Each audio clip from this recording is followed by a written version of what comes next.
പിള്ളേരൊക്കെ പോയതിന് ശേഷമാണ് വീഡിയോ എടുക്കാൻ തുടങ്ങിയിട്ട്. പിള്ളേരെ വേഗം പറഞ്ഞു വെച്ചിട്ട് പിന്നെ ഞാൻ നേരെ ബെഡ്റൂമിലേക്ക് വന്നു. അപ്പോൾ ബെഡ്ഷീറ്റും തലോണ കവറൊക്കെ ഒന്ന് കുടഞ്ഞു പിടിച്ച് പിന്നെ അന്നത്തെ ദിവസം തന്നെ ക്ലിയർ ആയെന്ന് വേണമെങ്കിൽ പറയട്ടെ. ഞാൻ പല വീഡിയോയിലും പറഞ്ഞിട്ടുണ്ട്, ഈ ഒരു പണി കഴിഞ്ഞാൽ പിന്നെ എല്ലാ പണിയും കഴിഞ്ഞ മാതിരിയാണ് കേട്ടോ. അപ്പം മറ്റേ ബെഡ്ഷീറ്റും കാര്യങ്ങളൊക്കെ ഞാൻ കറക്റ്റായിട്ട് വിരിച്ചു. അപ്പോൾ ഈ ബെഡ്ഷീറ്റ് ഞാൻ പുതിയത് ഫ്ലിപ്കാർട്ടിൽ നിന്ന് മേടിച്ചതായിട്ട് സെയിൽ നടക്കുന്ന സമയത്ത് വെറും 167 രൂപയായിട്ടുള്ളൂ. നല്ല അടിപൊളി ബെഡ്ഷീറ്റ്, നല്ല കട്ടിയുള്ള ബെഡ്ഷീറ്റ് കേട്ടോ.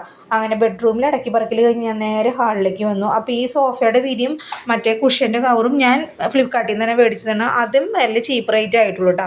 സെയിൽ നടന്ന സമയത്ത് വാങ്ങിച്ചതാണ് കേട്ടോ.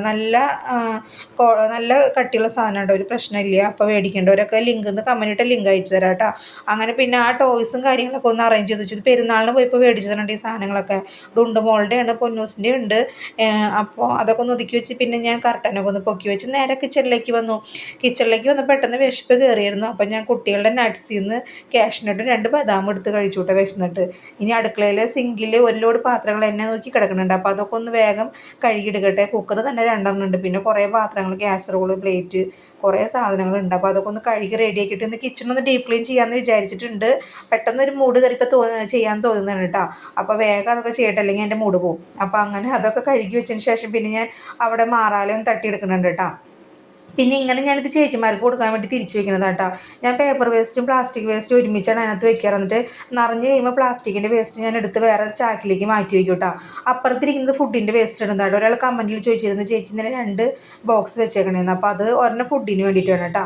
പിന്നെ ഞാൻ അവിടെ മാറാലൊക്കെ വേഗം തട്ടിയെടുക്കുന്നുണ്ട്. അങ്ങനെ അധികം കാര്യമായിട്ടൊന്നുമില്ല, എന്നാലും ഞാൻ എവിടെയെങ്കിലും തട്ടിയെടുത്തിട്ട് പിന്നെ വിൻഡോയുടെ അടുത്തിരിക്കുന്ന മണി പ്ലാന്റ്സ് ഒക്കെ അതിനകത്ത് കുറച്ചൊക്കെ വെള്ളം നിറച്ച് ആ പോട്ടൊക്കെ ഒന്ന് കഴുകി വൃത്തിയാക്കി വെക്കുന്നുണ്ട്. ആ വിൻഡോയുടെ അവിടെ ഇരുന്ന ആ മാറ്റും ഞാൻ കഴുകാനായിട്ട് കൊണ്ടുപോയിട്ടുണ്ട് കേട്ടോ. അത് വീഡിയോയിൽ കാണിച്ചില്ല. പിന്നെ ഈ ഗ്ലാസിൻ്റെ മുകളിലുള്ള സാധനങ്ങളൊക്കെ ഇടയ്ക്കിടയ്ക്ക് എനിക്ക് തുടച്ച് വെച്ചിട്ടുണ്ടെങ്കിൽ ഒരു സുഖമില്ല. എനിക്കതുമ്പോൾ പൊടി കണ്ടു കഴിഞ്ഞാൽ അപ്പോൾ ദേഷ്യം വരും. അപ്പോൾ ഞാൻ എപ്പോഴും അതൊക്കെ തുടച്ച് ക്ലീനാക്കി വെക്കാറുണ്ട് കേട്ടോ. അതുപോലെ മിക്സിയും എപ്പോഴും ഞാൻ തുടയ്ക്കേണ്ടതാണ്, വെറുതെ ഒന്ന് കൈ ഒടിച്ച് പോയെന്നുള്ളൂ. അങ്ങനെ അതൊക്കെ തുടച്ച് വെച്ചു. പിന്നെ ഈ ഓയിൽ ബോട്ടിൽ ഞാൻ മീഷോ ഒന്ന് വാങ്ങിച്ചതാണ് കേട്ടോ. അത് നല്ല സാധനമാണ്. ഇതുവരെ ഒരു പ്രശ്നം വന്നിട്ടില്ല. 2 വർഷം ഏകദേശം ആവാറായിട്ടുണ്ട്. പിന്നെ ഞാനിനി സ്റ്റൗവൊക്കെ ഒന്ന് നല്ലോണം തേച്ചുരച്ചെടുക്കട്ടെ കേട്ടോ, ലിക്വിഡ് ഉപയോഗിച്ചിട്ട്. അപ്പോൾ ഇന്നത്തെ വീഡിയോ അവസാനിപ്പിക്കാൻ കേട്ടോ. അപ്പോൾ ക്ലീനിങ് തുടർന്നുകൊണ്ടിരിക്കുകയാണ്. അപ്പോൾ ബൈ.